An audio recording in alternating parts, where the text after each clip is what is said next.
आज क्लास 10 थी केमिस्ट्री, जो सेकेंड चैप्टर में आपको पढ़ा रहा था, acid base and salts. Acids base and salt, इसके बारे में मैं पढ़ा रहा था। इसमें 2 वीडियो सेंड कर चुका हूँ। ठीक, आज बेस के बारे में, हालांकि इसका इंट्रोडक्शन पहले दे चुका हूँ।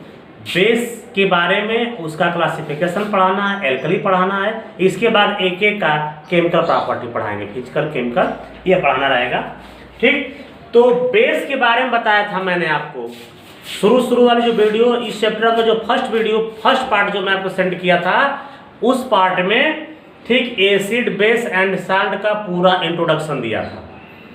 आर्हेनियस के हिसाब से बताया था मैंने, उसमें देखा था जो आपके सिलेबस में उसके अकॉर्डिंग बताया गया था कि किसी भी चीज में यदि किसी भी सबस्टेंस को डिसोसिएट करने पर OH माइनस आता है, इसको चूंकि बता चुका हूं पहले का, लेकिन फिर बेस आया, क्लासिफिकेशन पढ़ाना है तो बताएंगे। लेकिन एक चीज ध्यान दीजिएगा आप लोग हमेशा कि बेस को एक बार फिर से डिफाइन कर दे रहा हूं, ऐसे सबस्टेंस जिसको हाइड्रोलाइज करने पर या डिसोसिएट होकर के यदि OH माइनस देता है, हाइड्रॉक्सिल आयन देता है, तो उसे हम लोग बेस कहते हैं। जैसे मैंने आपको एग्जांपल उसमें बता भी दिया था कि NaOH है, KOH है, ठीक है ना। तो इनको यदि ब्रेक करेंगे तो Na प्लस OH माइनस हो, Na प्लस OH माइनस वो आयनों में डिसोसिएट हो जाएगा। तो ये बताइए OH माइनस आया ना, हाइड्रॉक्सिल आयन है, तो इसको हम कहेंगे कि हमारा क्या है, बेस। KOH है, पोटेशियम हाइड्रोक्साइड को तोड़ेंगे तो K प्लस OH माइनस हो। तो OH माइनस का मतलब हाइड्रॉक्सिल आयन हमारा, इसका मतलब ये भी क्या है, बेस है। इसको भी हम लोग क्या बोलेंगे, बेस कहेंगे।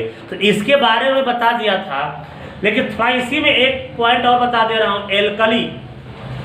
एल्कली किसे कहते हैं, बेस ही एल्कली कहलाता है, बेस को ही एल्कली कहते हैं। बट ऐसे बेस जो वाटर सॉल्युबल हो, जो वाटर सॉल्युबल बेस होते हैं उसी को एल्कली कहते हैं। ठीक, तो इसीलिए कहा जाता है कि all alkali are bases, all alkali are bases, but all bases are not alkali. मतलब सभी एल्कली बेस हो सकते हैं, लेकिन सभी बेस एल्कली नहीं होंगे।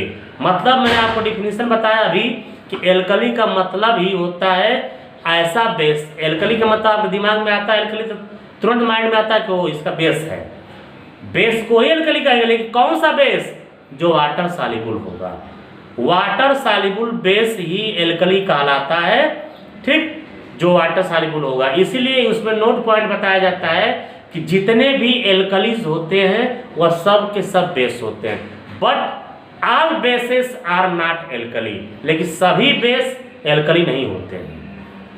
ठीक, एग्जाम्पल जो मैं बताया हूं अभी आपके सामने लिखा गया NaOH KOH लिखा गया ना, यह सब एल्कली में आते हैं, यह सब एल्कली है। यदि आपसे कोई पूछ दे तो इसी का यही डिफिनीशन आप एल्कली में भी दे सकते हैं, यही डिफिनीशन आप एल्कलीज में भी देते हैं। ES कर देंगे प्लूरल फॉर्म हो जाएगा, एल्कलीज में आप देंगे इस चीज को। क्लियर है इतना? तो अभी मैं बेस और एल्कली के बारे में बताया। ठीक, तो इतना क्लियर कर लीजिए कि बेस और एल्कली में बस एक अंतर होता है कि सभी एल्कली बेस होंगे, बट सभी बेस एल्कली नहीं होंगे, क्योंकि बेस में वही एल्कली होते हैं जो वाटर सॉल्युबल होता है। क्लियर हो गया हमारा? नेक्स्ट चलते हैं। इससे पहले मैं क्लासिफिकेशन ऑफ एसिड पढ़ाया था, क्लासिफिकेशन ऑफ एसिड के बारे में हम लोग डिस्कस किए थे, लेकिन अब क्लासिफिकेशन ऑफ बेस पढ़ेंगे। नेक्स्ट हेडिंग होगा हमारा क्लासिफिकेशन ऑफ बेस। चलिए आप नेक्स्ट टॉपिक पढ़ाते हैं, क्लासिफिकेशन ऑफ बेसेस। देखिए, classification of bases, classification of bases. तो क्लासिफिकेशन ऑफ बेसेस से पहले मैंने क्लासिफिकेशन ऑफ एसिड्स पढ़ाया था, उसमें 3 बेस के हिसाब से उसको 3 पार्ट में डिवाइड किया गया था। बेस्ड अपॉन सोर्स, दूसरा था बेस्ड अपॉन स्ट्रेंथ, और तीसरा था बेस्ड अपॉन कंसंट्रेशन। मतलब सोर्स के अकॉर्डिंग, स्ट्रेंथ के अकॉर्डिंग, ओके, और कंसंट्रेशन के अकॉर्डिंग 3 पार्ट में उसको डिवाइड करके बताया गया था। लेकिन बेस में जो है 2 ही होगा, बेस्ड अपॉन स्ट्रेंथ और बेस्ड अपॉन कंसंट्रेशन। तो 2 चीज मैं बता रहा हूं। तो पहला होगा क्लासिफिकेशन ऑफ बेसिस में फर्स्ट होगा बेस्ड अपॉन स्ट्रेंथ। ध्यान दीजिए, बेस्ड अपॉन स्ट्रेंथ होगा। बेस्ड अपॉन स्ट्रेंथ के अकॉर्डिंग बेस को 2 पार्ट में डिवाइड किया गया है। जैसा कि आप पढ़े थे एसिड वाले में, उसमें स्ट्रांग एसिड था, वीक एसिड था, इसमें वही चीज हो जाएगा। ठीक, स्ट्रांग बेस, ओके, और एक हो जाएगा वीक बेस। ध्यान दीजिए, वीक बेस बोलेंगे, कंफर्म है ना। स्ट्रांग बेस और एक क्या था, इसको क्लियर करके लिख दे रहा हूं, weak base. Okay, strong base और वीक बेस में इस देखिए, थोड़ा सा मैं आपको वेरिएबल करके उसको थोड़ा सा उसके बारे में कंपेयर करके बता दें। जैसे strong acid, strong weak acid. Strong acid में मैंने आपको बताया था कि ऐसे एसिड्स जो कंप्लीटली डिसोसिएट होते हैं, ठीक, एक ही बार में वो कंप्लीटली टूट जाए, डिसोसिएट हो जाए, तो उसको हम लोग कहते थे स्ट्रांग एसिड। और जो पार्सली टूटता था, ठीक, पूरा नहीं ब्रेक करता था, उसको वीक एसिड कहते थे। तो सेम, ठीक, सिमिलरली उसी तरह से इसको भी डिफाइन करेंगे, स्ट्रांग बेस और वीक बेस। ठीक, तो ऐसे बेस जो कंप्लीटली, पूर्ण रूप से, पूरी तरह से, ठीक, डिसोसिएट हो जाए, आयोनाइज्ड हो जाए, तो उसको हम लोग कहेंगे स्ट्रांग बेस। लेकिन जो पार्सली टूटता है, पार्सली डिसोसिएट करता है, उसको हम लोग क्या बोलते हैं, वीक बेस बोलते हैं। वह वीक बेस कहलाता है। तो अभी एग्जाम्पल समझा दे रहा हूँ, स्ट्रांग बेस और वीक बेस। स्ट्रांग बेस में जो कंप्लीटली आयोनाइज हो जाए, पूर्ण रूप से टूट जाए, ठीक, तो उसको हम लोग क्या बोलते हैं, वह हमारा कहलाता है, ठीक, स्ट्रांग। और जो पार्सली टूटता है, थोड़ा सा टूटता है, पूरा नहीं टूटता है, उसको हम लोग कहते हैं वीक बेस। ओके, क्लियर हो गया।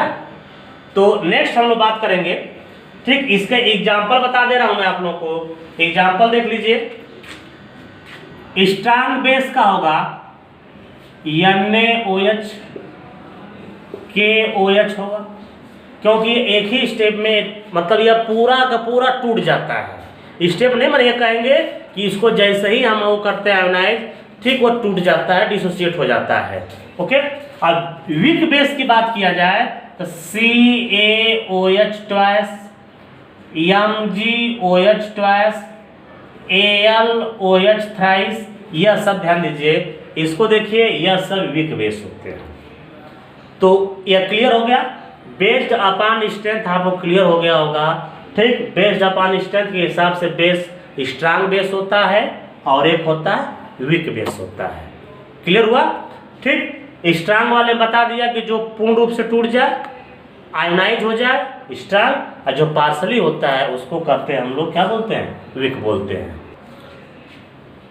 ठीक, इसमें बेस्ड अपॉन कंसंट्रेशन पर सेकेंड आपका होगा क्लासिफिकेशन ऑफ बेस का।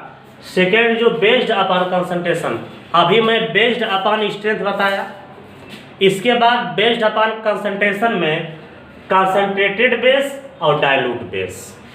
जैसे एसिड में बताया गया था कंसंट्रेटेड एसिड और डाइल्यूट एसिड, दोनों के बारे में बताया गया था, दोनों के बारे में एक्सप्लेन किया गया था। तो उसमें आप कंसंट्रेटेड एसिड बताए थे कि उसमें जो हाइड्रोजन आयन था, यदि उसका परसेंटेज ज़्यादा रहता था तो उसको हम कंसंट्रेटेड कहते थे।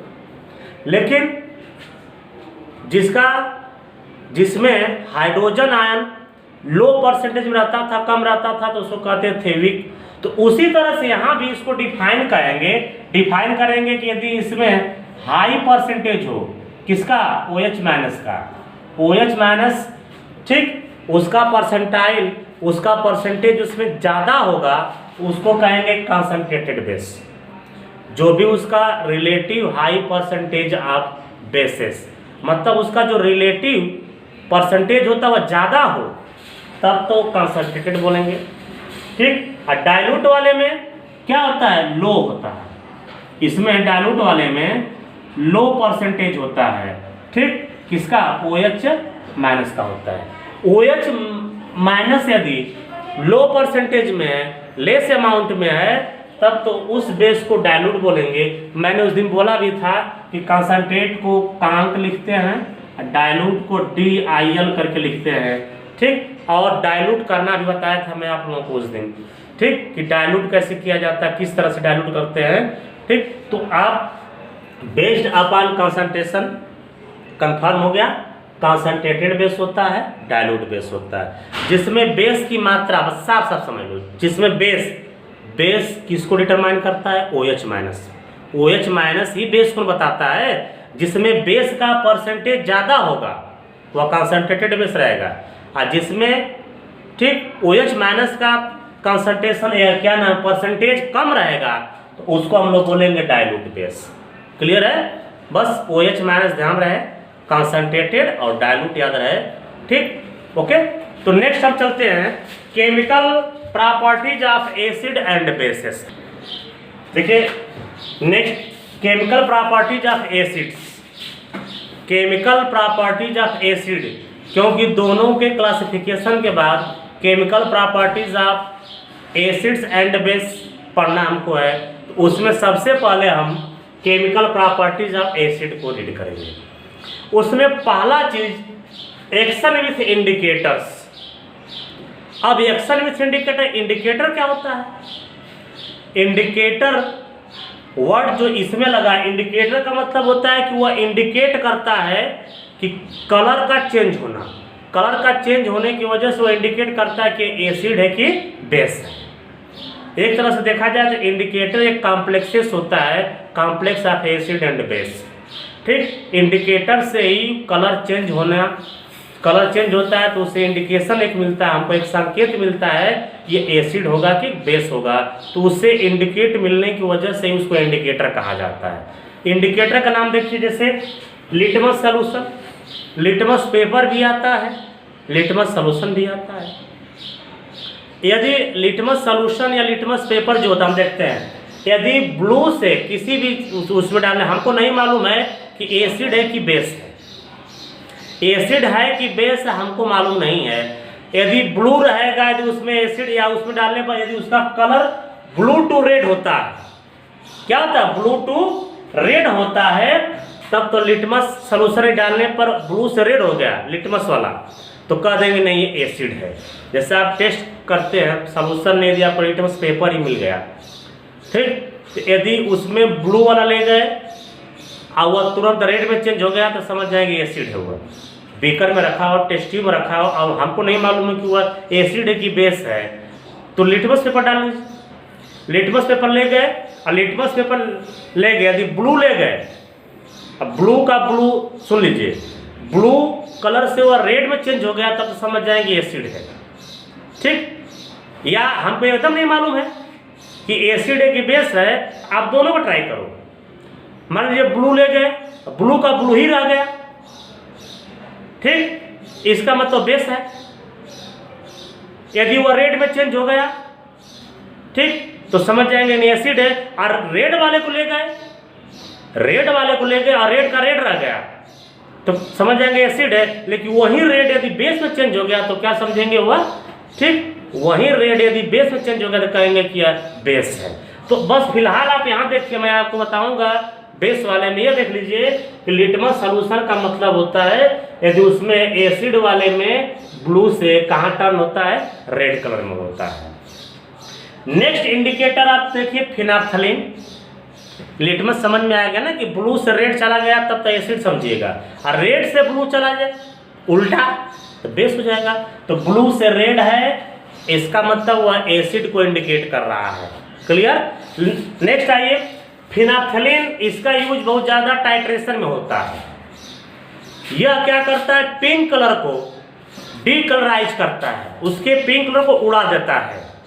ठीक, तब समझ जाना कि एसिड है। एसिड में यदि इसको डालें, पिंक कलर का है तो उसके कलर को डिसकलर कर देगा, डीकलराइज कर देगा, तो उसको समझिएगा कि वह एसिड है। तो फिनाफ्थलीन में लिखा हूँ कि they decolorise the pink colour of phenolphthalein in alkali.